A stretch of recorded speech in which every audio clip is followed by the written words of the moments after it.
acadêmico, representante do Ministério Público, porque o nosso país está, neste momento em que o direito tem uma posição fundamental na política. Assistíamos ontem o depoimento do Lula, juiz Moro, com uma mulher no Ministério Público, representante do Ministério Público, arguindo o ex-presidente. Quer dizer, as autoridades do Poder Judiciário no protagonismo da política. Chamando ela, então, para falar um pouco como é que essas autoridades chegaram a essa posição no Brasil, já que somos de história, e o que é isso? O que é essa posição daí? Porque Constituição, e ele é um especialista, democracia, judiciário no Brasil do século XXI. Lembrando que até tivemos intervenções aéreas aqui, em que as pessoas falavam o que fazer, o que fazer, o que fazer. Me lembrei de Lênin, o que fazer. Mas estamos aqui, não temos Lênin, mas temos Hermes Zanetti Júnior. Muito obrigada, Hermes. Muito obrigada mesmo por estar aqui conosco. Sei que hoje é um dia para você estar lá na comarca, mas muito obrigada. Ótimo. Professor, nós depois podemos ter uns debates no final? Sim. Maravilha. Então, eu vou agradecer o convite, dizer que não preciso. Eu vou falar com o microfone na mão, até acho que eu vou falar meio que aqui no canto, se você me permitir. Claro. Como promotor, né? Falar de pé como no júri. Eu queria agradecer o convite, dizer que para mim é uma alegria essa interação entre a história e o direito. Realmente eu me sinto como um amante da história, apesar de ter feito a faculdade de Direito. Meus temas sempre tiveram uma relação muito intensa com a história. O grupo de pesquisa do qual eu sou originário na Faculdade de Direito da Universidade Federal do Rio Grande do Sul é um grupo de pesquisa que sempre fez pesquisa histórica. Vou até citar um conceito de uma professora minha da universidade, que é um conceito que vem da história e que nós utilizamos muito para compreender essa metodologia de pensamento dos juristas no direito brasileiro. Então a gente vai falar um pouco dessa questão, né? Como se organizou o Poder Judiciário do Brasil, como nós chegamos até esse estágio atual, e eu gostaria de discutir com vocês, ao final, se possível, se vocês tiverem interesse, como a gente talvez possa superar essa crise institucional. Porque nós estamos diante de uma crise institucional para a qual nenhum de nós tem uma resposta 100% segura. O que eu posso dizer é que uma democracia precisa do Poder Judiciário. E uma democracia constitucional precisa da observância dos direitos. Para citar um texto clássico, que vai ser observado aqui também, uma pequena passagem, do Beccaria: a pena tem que ser justa, mas tem que ser certa, para que a gente possa viver numa democracia. Então, este tema é um tema intenso, um tema que exige uma certa compreensão nossa desses mecanismos, e que nós estejamos preparados para poder passar por esse momento de instabilidade, fortalecendo a nossa democracia, que é o mais importante. Tá? Eu acho que tanto os colegas da história quanto os colegas do direito sabem que hoje a gente só tem programas de pós-graduação no Brasil, a gente só tem pesquisa no Brasil, a gente inclusive pode ter tantas correntes políticas e ideológicas como as que nós temos nos nossos programas de pós-graduação, porque nós saímos de 25 anos de ditadura militar, porque a gente conseguiu superar esse momento negro da nossa história. Então nós só reforçamos a democracia com a observância dos direitos. E nós só temos direitos fundamentais em uma democracia. Então, mais ou menos essa é a mensagem geral que eu quero passar. Nós vamos, então, ao plano de exposição. já agradecendo a professora Adriana pelo convite, estar aqui com os professores da Universidade de Paris Este, dizer que tive o prazer de conhecer o professor Micael, né? Foi uma alegria conhecê-lo, professor. Espero que a gente possa aí frutificar nas parcerias acadêmicas. Vai ser um prazer para nós. Também estou às ordens, tá, professor? Professora Patrícia, também encantadora, com a dinâmica que a gente precisa no direito. O direito às vezes é meio estático. É chato, eu também O acho. direito às vezes é meio parado. Mas a gente resolve. A gente tem que dar uma animada. Tem que dar uma animada. Eu acho. Gostei dele. A gente tem que ser sério, mas não precisa ser chato. Isso, é. Tá? Seriedade é importante, mas não precisa ser chato. Então, mais ou menos é essa a apresentação. Eu vou tentar fazer uma espécie de condensação, que são 41 lâminas, e eu vou apresentar em 30 minutos. Então, eu vou pedir para você me ajudar, a gente vai passando, tá? E eu vou tentar centrar naquilo que é mais importante. Vocês já entenderam a ideia geral. A ideia geral é discutir, dentro desse contexto, né, de constitucionalização, democracia e justiça, como nós estamos posicionados hoje e como a gente pode seguir uma democracia. Tá? Primeiro, tradições e sistemas. Uma espécie de conflito. Constituição e processo civil de 73. Constituição, processo civil de 2015. E, ao final, relações entre política, direito e processo hoje. E eu vou trazer uma ideia para vocês, que é uma ideia de um professor italiano, como eu falei já, o professor Luigi Ferraioli, com quem eu fiz um doutorado de pesquisa, e que me parece ser conveniente para uma democracia. Nós temos que ter otimismo normativo e pessimismo em relação aos poderes. Uma democracia não precisa de heróis, uma democracia não precisa de poderes no sentido de personalização, de caudilismo, não precisa desse tipo de coisa. Uma democracia precisa de que nós tenhamos clareza a respeito das normas, que nós tenhamos clareza a respeito da ordem instituída, que nós tenhamos clareza a respeito dos nossos direitos fundamentais, que a gente possa viver nesse pluralismo que a gente encontra na faculdade hoje. Tá? Ativismo dos juízes versus ativismo da lei e da Constituição. Para a gente terminar. Tá bem? Vamos lá. Pode passar primeiro. Tradições e sistemas. Nós trabalhamos, tanto no mestrado quanto na graduação, com uma ideia de direito comparado, tanto vertical, do ponto de vista histórico, quanto do ponto de vista horizontal, dos diversos ordenamentos jurídicos. Pode passar. Então, a ideia-chave dessa pesquisa comparada é que processo é cultura, e cultura é poder, ideologia e sociedade. Então nós temos que compreender que o processo não existe e não está aí só por Estado, só porque é legislação, só porque vem do Estado. Tem toda uma ideologia por trás de toda norma que nós estudamos, tem toda uma ideologia por trás de cada código, de cada legislação e da nossa própria Constituição. Se nós formos falar em fontes, e eu e a professora Adriana participamos de uma pesquisa justamente para discutir essa questão das fontes, nós vamos ver que existe uma predominância de fonte normativa no direito de um desses atores ao longo da história. Ao longo da história, nós vamos ter uma predominância dos professores da doutrina, uma predominância dos juízes, uma predominância do legislador em diversos períodos históricos. O nosso projeto discute a passagem de um período em que há uma predominância da doutrina e que as fontes não são claras, que o juiz poderia até mesmo escolher livremente a sua fonte conforme a boa razão. O iudex perfectus, ele tinha tanta capacidade moral que ele poderia escolher a fonte que ele achava mais adequada. E um momento em que a lei, como atributo do racionalismo, da razão, a lei supera as demais fontes e passa a ser para nós fonte primária, formal e material por excelência do direito brasileiro. Tá?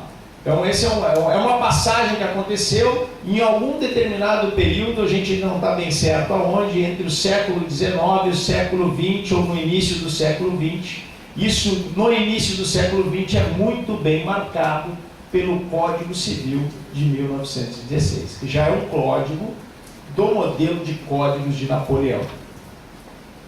Bom, hoje nós temos uma situação diferente. Hoje nós temos uma situação em que a Constituição é o critério formal e material de validade do todo o ordenamento jurídico, não só do ponto de vista de como as leis são feitas, critério formal, mas também do ponto de vista de quais leis podem ser consideradas válidas num ordenamento jurídico que é regrado por direitos fundamentais. O legislativo, poder de legislar, não pode ser absoluto em uma democracia. Ele tem que respeitar os direitos fundamentais, que funcionam como limites para a garantia dos indivíduos e como vínculos para a garantia dos direitos sociais. Então a Constituição assume, neste momento, no nosso ordenamento jurídico, uma centralidade.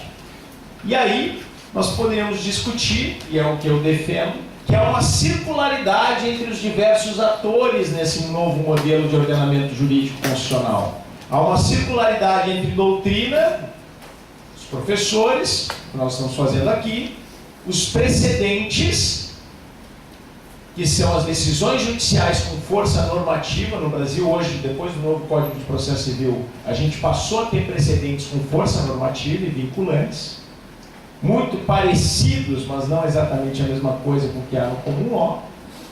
E a lei? Pode passar. Bom, isso começou lá atrás.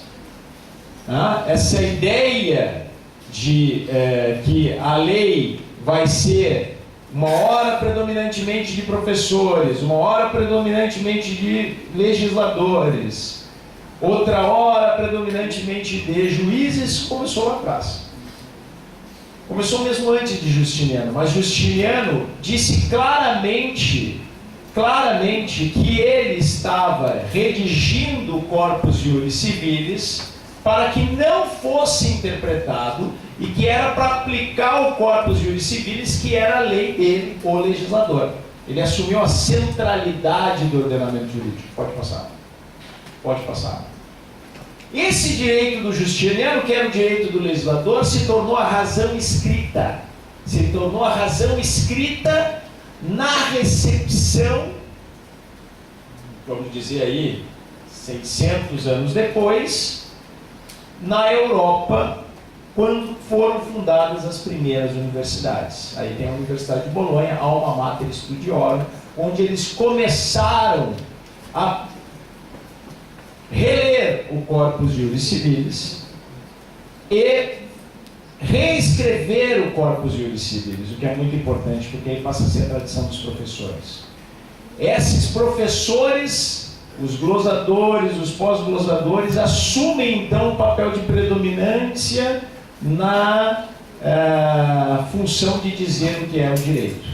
E aí nós temos o período de ius comunes. É claro que do ponto de vista da pesquisa histórica, se nós formos botar uma lupa, nós vamos ver aí uma série de tendências.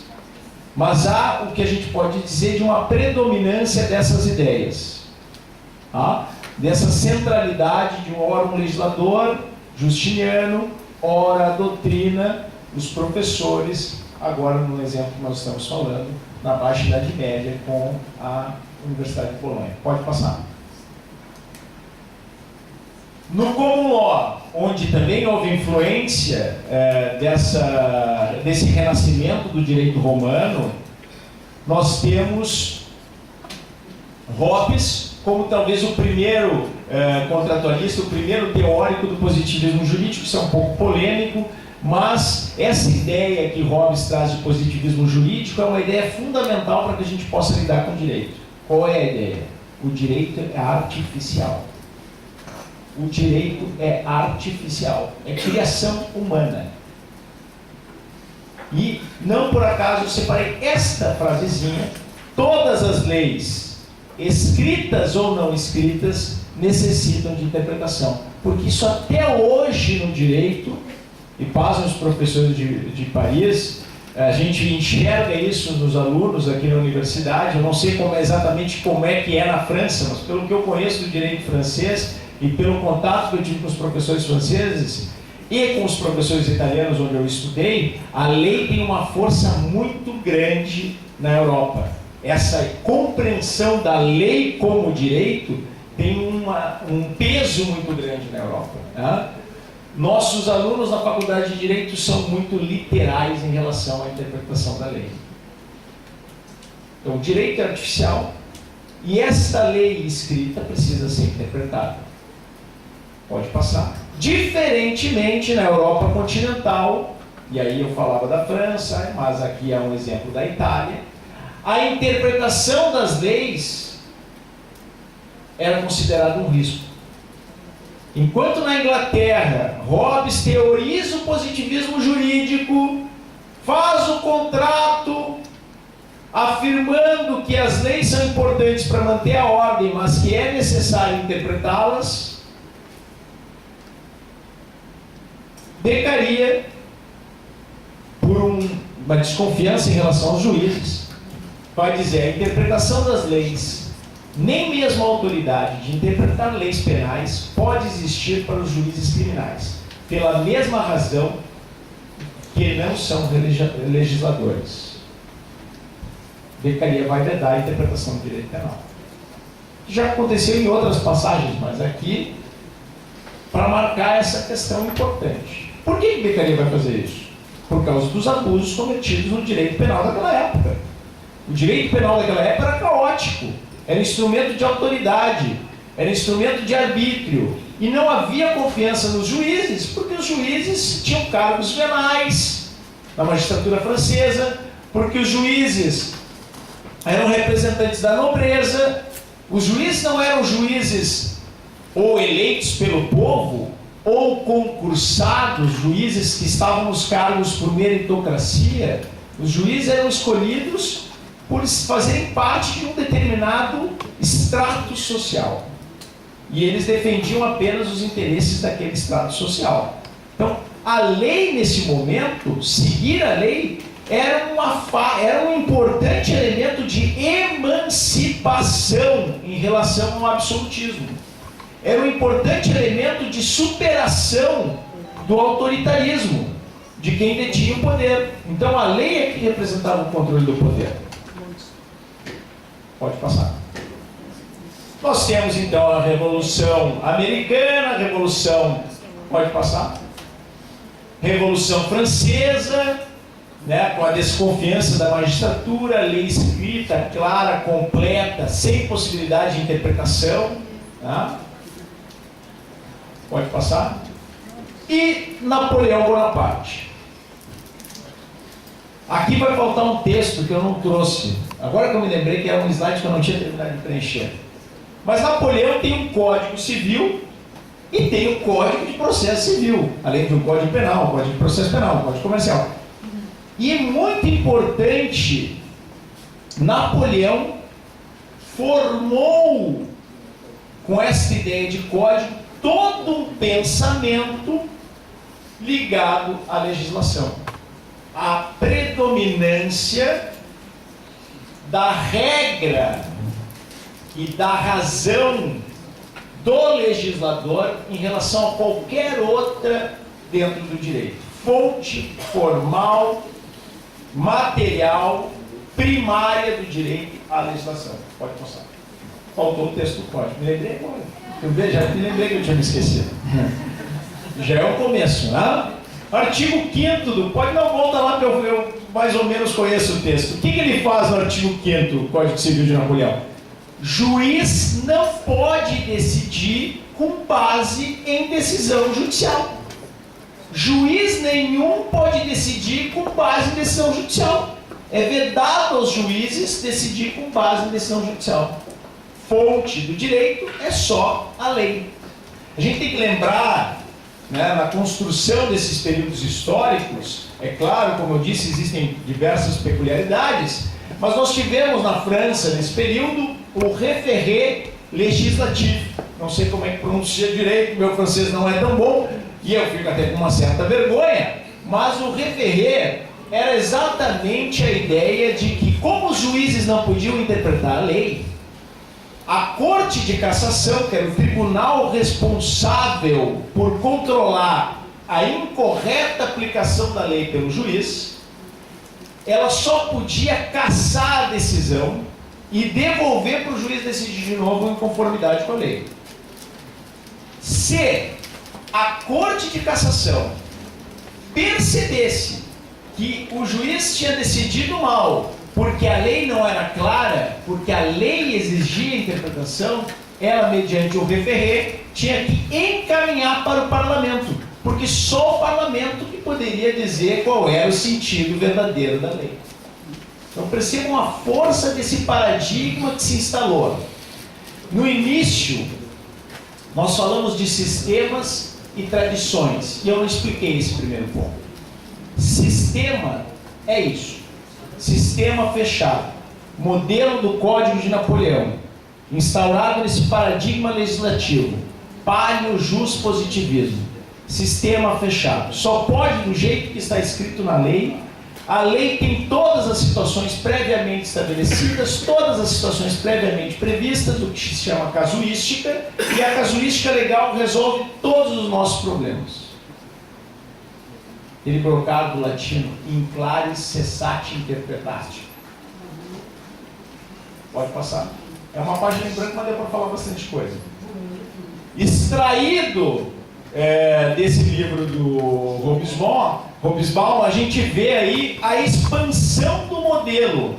O livro nem é completo, porque fala que foi para a Argentina, para o Paraguai, para o Uruguai, para a Bolívia e para o México em 1871. Mas não fala que chegou no Brasil em 1916. Então, esse modelo do Código de Napoleão, com um pouco da influência do direito alemão, vai chegar no Brasil a ideia de codificação em 1916. Pode passar.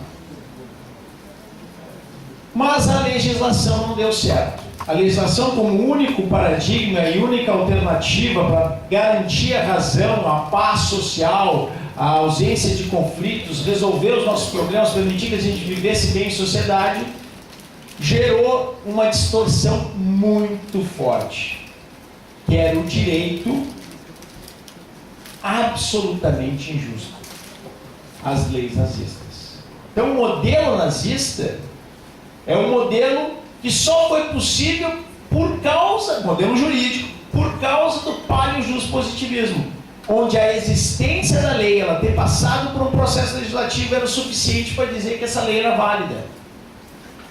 E ela era a única fonte do direito. Pode passar. Aí nós viemos com a declaração, né, nós rompemos essa ideia e se instituiu o constitucionalismo. Né? A expansão das tradições jurídicas napoleônicas, você pode ver a quantidade de países que elas chegaram a atingir. Pode passar. E agora nós vamos falar da Constituição do Código de Processo Civil de 73. O Código de 73, ele tem uma tradição jurídica anterior. Ele não chegou como Código de 73 sem ter uma tradição histórica. Tá? A tradição jurídica brasileira, ela é do direito reinol português. O que valia no Brasil era o direito português. E aí, uma ideia importante, essa ideia que eu disse, que ia mencionar, da minha querida professora Judite Martins Costa, escreveu Da Boa Fé no Direito Civil, uma professora de Direito Civil muito importante do estado do Rio Grande do Sul. A professora Judite Martins Costa, a partir dos ensinamentos do Clóvis do Couto e Silva, outro professor importante do nosso programa de pós-graduação gaúcho, eles estudaram essa mentalidade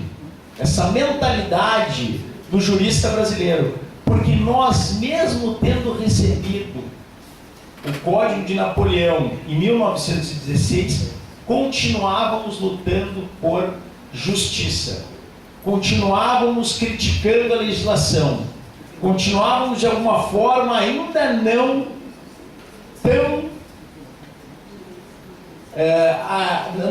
tão próximos ao paradigma legislativo que foi inaugurado pela Revolução Francesa e continuado pelo Código de Napoleão. Um trecho das ordenações no qual as ordenações citam as glosas de Acúrcio e Bartolo como as mais importantes para interpretar o direito. E citam Bartolo porque sua opinião comumente é mais conforme a razão. Então, daí o termo bartolismo, que trata desse aspecto que impregnou na cultura jurídica brasileira e que nós trazemos até hoje conosco, porque há uma longa permanência das estruturas na história. Essa ideia de que as estruturas, a forma como nós pensamos, as estruturas mentais, os enquadramentos mentais, e é a partir da Judite Martins Costa, citando esse conceito de Fernando Brodel, a história das ciências sociais, a partir dessa tradição jurídica, nós vamos, às vezes imperceptivelmente, repetindo a nossa experiência histórica. Nós vamos inseridos na tradição jurídica, repetindo determinados comportamentos, às vezes sem ter a consciência de que isso decorre dessa longa permanência das estruturas na história. Eu falava para a professora Adriana o quanto esse projeto com ela já tem feito bem para as minhas pesquisas, já tem feito bem para mim como pesquisador, né? Já tem me contribuído muito, né? Das conversas com o professor Carlos Garriga, eu cheguei num texto, em alguns textos do professor Patrick Glynn, um professor canadense que trabalha as tradições jurídicas no mundo. Ele tem um livro, já está na 5ª edição, infelizmente ele já faleceu, mas ele tem um livro que está na 5ª edição, recente edição, 2015, em que ele trabalha as tradições jurídicas no mundo. E o que ele mostra? Que a Revolução Francesa, ela combateu a tradição. A Revolução Francesa, para combater a tradição, renegou toda a tradição. A razão passou a ser excludente da tradição. Então a tradição passou a ser excluída como um elemento depois da técnica jurídica. Isso nunca chegou a acontecer completamente no Brasil, mas teve esse momento a partir de 1916 que isso passa a fazer parte de algumas escolas de direito no Brasil. Nós vamos ver a escola de São Paulo. Pode passar. Então, nós temos aí a sequência, né, de atos que vão incorporando essas ordenações à legislação brasileira durante o Império, e um ato em particular, que é o decreto número 848, que organiza a Justiça Federal após a proclamação da República. E ele extingue o poder do rei, o poder moderador, o poder do imperador. O poder moderador do Brasil era aquele poder que permitiu o equilíbrio entre os diversos poderes. Pode passar? O que diz esse ato? O que diz o ministro Campos Salles na sua exposição de motivos? Eu estou cuidando do tempo porque eu quero manter rigorosamente nos 30 minutos, professor. O poder judiciário de poder subordinado, qual era? Porque era subordinado ao poder moderador, ao poder do imperador, supremo magistrado, o imperador, o presidente, até hoje a gente usa essa expressão no Brasil, transforma-se em poder soberano, apto na elevada esfera de sua autoridade para interpor a benéfica influência em seu critério decisivo, a fim de manter o equilíbrio, a regularidade e a própria independência dos outros poderes, o livre exercício dos direitos do cidadão. Então a função que ele assume aqui é exatamente idêntica à função do poder judiciário na Constituição americana. A gente está falando do decreto 848, mas o Brasil copiou a Constituição americana em 1891. E lá no artigo 386 desse decreto, isso está muito claro, a influência da Revolução Americana no Brasil. Os estatutos dos povos cultos, que devem ser observados para resolver os problemas, né, de direito, especialmente os que regem as relações jurídicas da República dos Estados Unidos da América do Norte.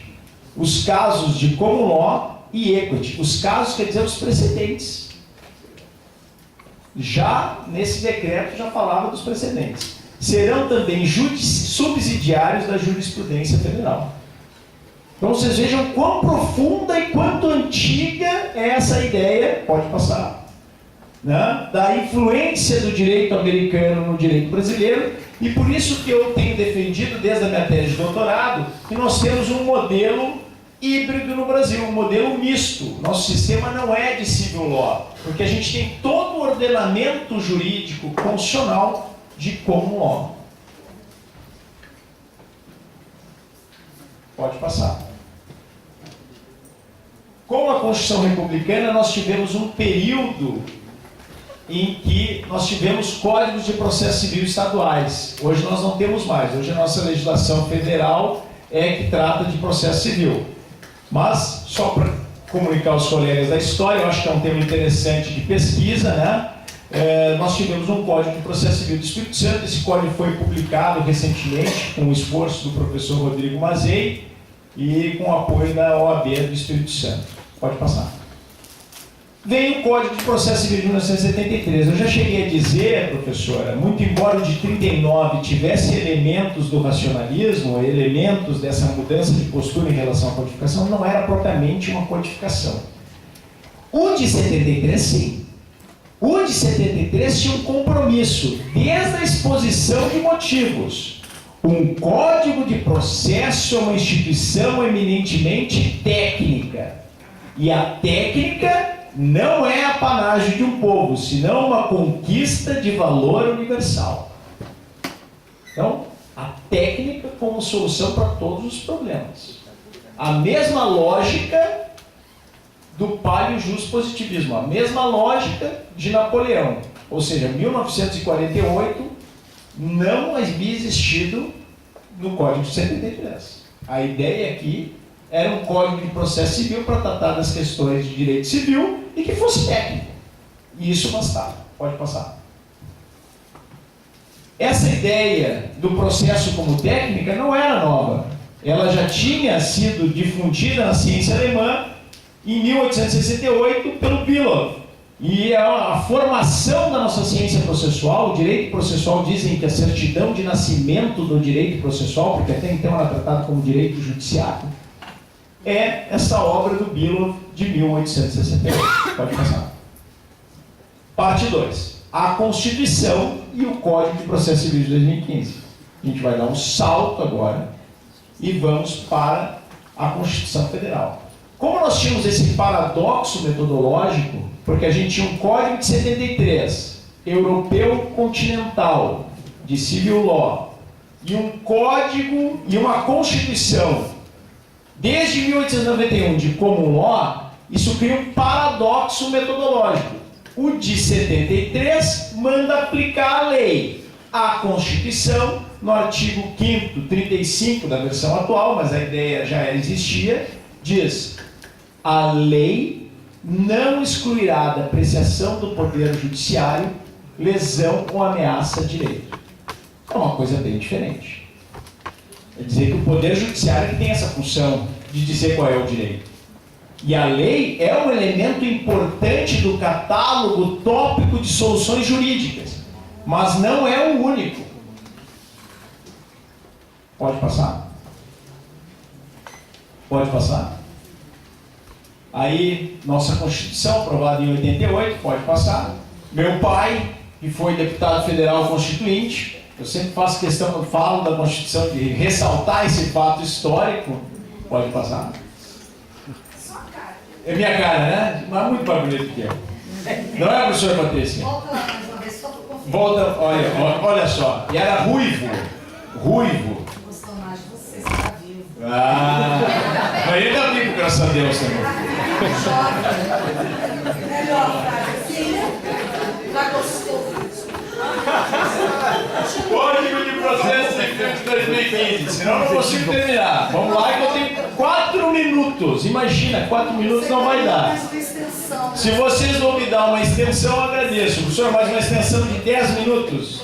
Meio-dia e 10 eu termino. Pode ser? Vocês estão de acordo? Vocês fiquem aí, tranca a porta alguém. Código de Processo Civil de 2015. Código de Processo Civil de 2015. Fim do paradoxo metodológico. Esse código, o Código 73, não falava em Constituição, não falava em direitos sociais, não falava em dignidade da pessoa humana, não falava nada disso, que era um código que era fruto de 1806. Um código que era fruto da teoria de processo de 1868. O código atual, não. Ele já no primeiro artigo, com a lei contemporânea, diz que o código será interpretado e aplicado em conformidade com a Constituição. Interpretado e aplicado em conformidade com a Constituição. E ele tem uma estrutura diferente.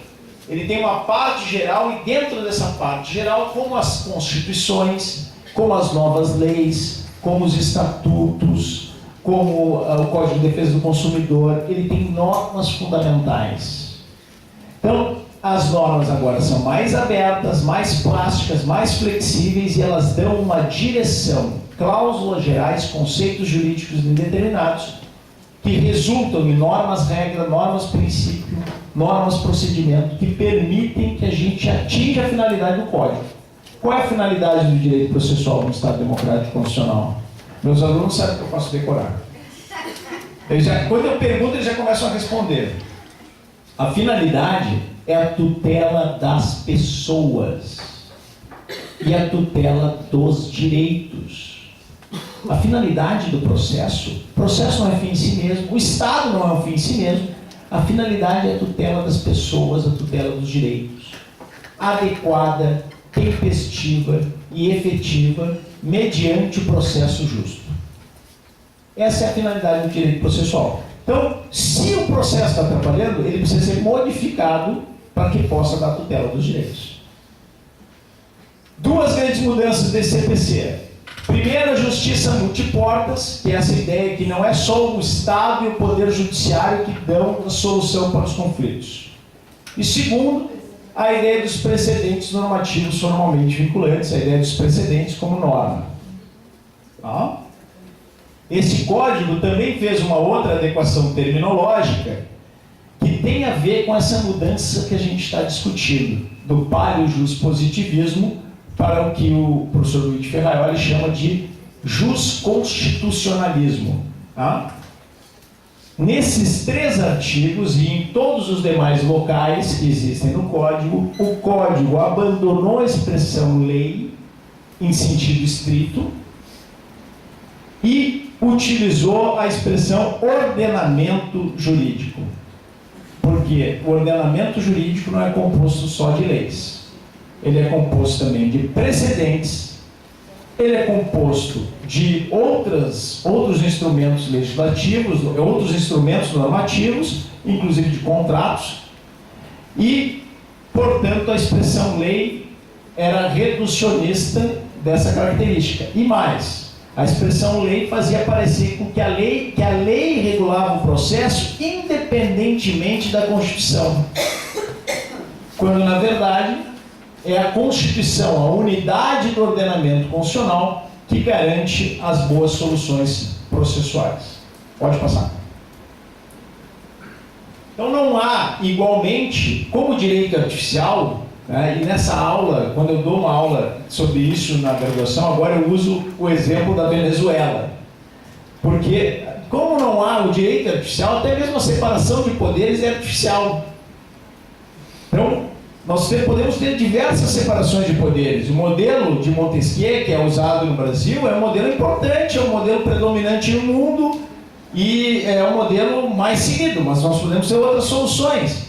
Na Venezuela eles têm o poder eleitoral, têm o poder comunitário, cidadão.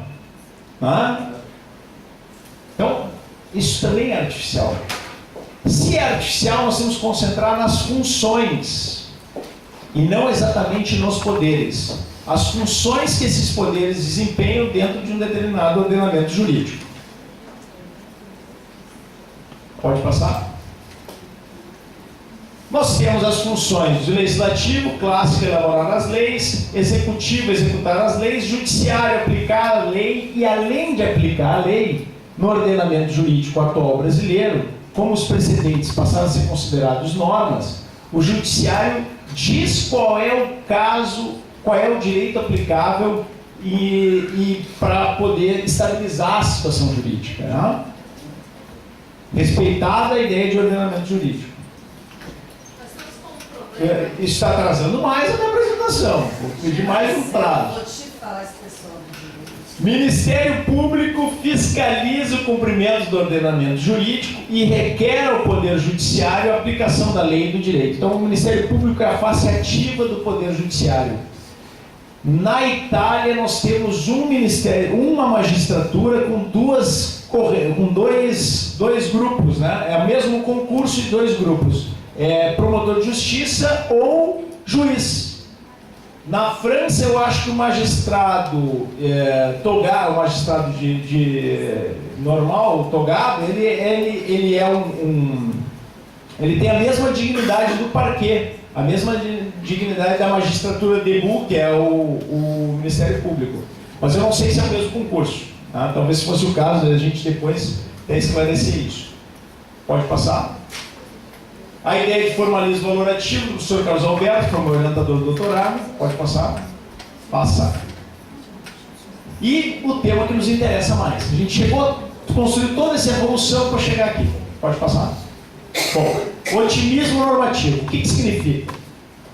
A capacidade do direito de ordenar os comportamentos. Nós temos que preservar essa capacidade. Tem um livro do professor Neil McCormick sobre instituições, que vem de uma visão institucionalista do direito. O professor Neil McCormick começa o livro dando o exemplo da fila. Ele diz, a fila, ela é obedecida porque as pessoas aceitam aquela normatividade. No Brasil, a gente não respeita a fila. Então, Eu respeito. eu também. Mas a gente não se deu conta de o quanto isso significa para todos os demais comportamentos em sociedade. E o papel que o direito tem que ter é de conseguir dar essa clareza. Eu, como promotor de justiça numa comarca do interior do estado, que é uma promotoria geral, eu vejo essa falta de clareza. Ontem foram audiências de justificação. Audiências de justificação ou audiências admonitórias são as audiências em que a pessoa penada tem que cumprir uma pena, prestação de serviço à comunidade, pagamento de uma quantia, ela não cumpre. E aí nós chamamos para que ela justifique por que ela não cumpriu. E se ela não conseguir convencer o magistrado do Ministério Público, a pena é regredida e ela vai presa. Então, de uma pena de pecuniário ou prestação de serviços, ela vai para a cadeia. Essa é a nossa lei. Ontem a gente explicou para as pessoas isso pela segunda vez. Se as pessoas não cumprirem, elas vão ir presas. Por causa dessa falta de compreensão de que existe uma ordem. E foi a tarde inteira repetindo essa mesma noção. O direito tem a função de dar ordem na sociedade. Essa é a função do direito. É uma função difícil, talvez não seja uma função agradável para todos. É bom que o direito não se meta em assuntos que não deve se meter, e a gente trabalha muito para que o direito preserve a liberdade das pessoas, tá? Mas aquilo que é função do direito regular, ele tem que ser eficiente. Então nós temos que passar dessa ideia de que valores devem ser discutidos, da ideia de apenas são os valores, para a ideia de uma Constituição em que nós temos normas. A norma, ela não é mais só o valor, ela é um valor deontologicizado, ou seja, ela passa a ter um caráter de dever ser, um caráter obrigatório, de observância obrigatória. Então, o direito, como uma prática argumentativa, ele é capaz de regular essas condutas, voltando ao conceito de McCormick. O direito, como prática argumentativa, ele é capaz de regular essas condutas, e a gente já pode dizer e todo mundo que trabalha com direito pode dizer, apesar disso às vezes parecer que não é assim, qual é a maneira correta de resolver a maior parte dos problemas jurídicos que nós temos. Nós já sabemos de antemão, na maior parte dos casos, qual é a solução jurídica adequada. Aí é uma pergunta que nós podemos fazer: por que os processos demoram tanto tempo? Porque uma vez que o caso está claro perante o juiz, nós já poderíamos resolver prontamente aquela questão. Nós temos diversos problemas práticos na aplicação da justiça no Brasil que nós temos que superar. Então, essa, pode passar?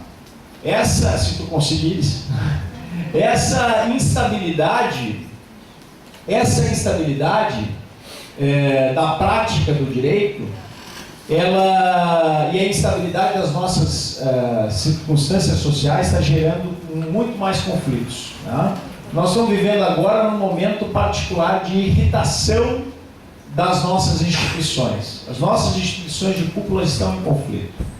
E está muito difícil até da gente se posicionar. Eu falo com pessoas esclarecidas que não conseguem mais assistir televisão ou ouvir rádio porque se sentem nauseadas em razão do que anda acontecendo na nossa política nacional. A pergunta que eu faço para vocês é: nós temos como não trabalhar com o direito para que o direito garanta a ordem nesses casos? O caso dos 51 milhões e um apartamento alugado ou emprestado na Bahia, em que foi possível, através da prova técnica, olha a importância da prova técnica, identificar que tinha as digitais de um político nas notas de dinheiro que foram apreendidas. Esse caso é um caso complexo que resolver judicialmente. É como encontrar dentro da barriga de uma pessoa que foi operada o bisturi do médico. É difícil de resolver se teve erro médico. O bisturi deveria estar ali. Os 51 milhões com impressão digital deveriam estar naquele local? Não. Então o direito tem essa capacidade e nós estamos fazendo isso em uma série de casos. O trabalho está sendo feito. Quando se discute processo, tem que se analisar os autos. É a primeira regra que todo estudante de direito aprende. Não se fala de processo sem conhecer os autos. Bom, mas esses casos transcendem o processo. Nós podemos discutir. Nós temos que ter consciência de que existe um trabalho técnico, que por trás tem valores constitucionais, normas que estão sendo aplicadas porque resultam do que ficou provado. E aqui a gente pode discutir isso depois. Mas me falava a professora Adriana, e eu pensava em alguns exemplos para a gente discutir isso, né, para começar essa discussão. Eu pensei no exemplo, pode passar, para eu conseguir terminar em tempo. Acho que tem mais um. Pode passar. Do caso Joesley. Eu nem sei se é assim que escreve Joesley. O caso Joesley, o que ele está tentando fazer? Enganar as instituições brasileiras. O que ele fez? Foi um grande corruptor dentro das nossas instituições públicas. Mas, efetivamente, alguns membros das nossas instituições públicas foram corrompidos. Existe, inclusive, um procurador da República que está agora sob investigação. Desde o início se percebia que havia um conflito de interesses. É um conceito jurídico isso. A ideia de conflito de interesses, que não pode trabalhar no Ministério Público ao mesmo tempo trabalhar na empresa privada que está negociando uma delação premiada. Então, nós estamos enfrentando esse problema juridicamente. Mas esse caso é interessante, principalmente para a gente se perguntar. No modelo legalista, no modelo paleo-juspositivista de contrato, uma vez que este contrato fosse anulado, as provas não deveriam subsistir. E como esse modelo era formalista, pouco importava o conteúdo de direitos fundamentais que estas provas tendiam a defender. pouco importava o que para a vida de cada um de nós importa, que é saber quem fez, por que fez e como nós vamos sancionar essas pessoas. Pouco importava que nós interrompêssemos essa cadeia nefasta de corrupção que acaba com a saúde, com a educação, com as verbas da universidade e com as chances de futuro da nossa população, porque segurança pública não existe no Brasil por causa de corrupção. E aonde a gente não tem garantida a segurança pública, a gente não tem como progredir. Não tem como progredir como sociedade, porque a gente tem medo da morte violenta. Rodas. O que deve acontecer com essas provas? Bom, as provas são válidas. Por quê? O Supremo Tribunal Federal já analisou várias vezes questões em que aconteceu a ruptura do acordo, e a ruptura do acordo por si só não afeta as provas, porque o acordo é para obtenção de provas. Então as provas obtidas são obtidas para o processo. As provas não dependem das pessoas que trouxeram as provas para dentro do processo. O que vai ser prejudicado com a ruptura do acordo é o próprio Joesley, quem vai ser prejudicado, porque ele não vai ter os benefícios. Então as provas continuam válidas, e continuam válidas por força de precedentes do Supremo Tribunal Federal, que o próprio Supremo Tribunal Federal, para manter a sua coerência dentro de uma lógica de sistema de precedentes, que é a lógica de stare decisis, deve manter. Nós ainda vamos ver os desdobramentos dos próximos capítulos, vamos ver os argumentos da defesa, vamos ver o que o tribunal vai decidir. Mas é importante que a gente perceba, o judiciário brasileiro caminha para aumentar a racionalidade de suas decisões através de um sistema de precedentes. O sistema de precedentes, ele principalmente entra nesse circuito lei, doutrina, junto, para completar a ideia de ordem jurídica. E ele principalmente vincula os próprios tribunais que estabelecem os precedentes, por isso forçando uma racionalidade que não é mais abstrata e geral, mas é geral e concreta, que não vem mais de cima de ideias previstas em gabinetes, mas vem de baixo,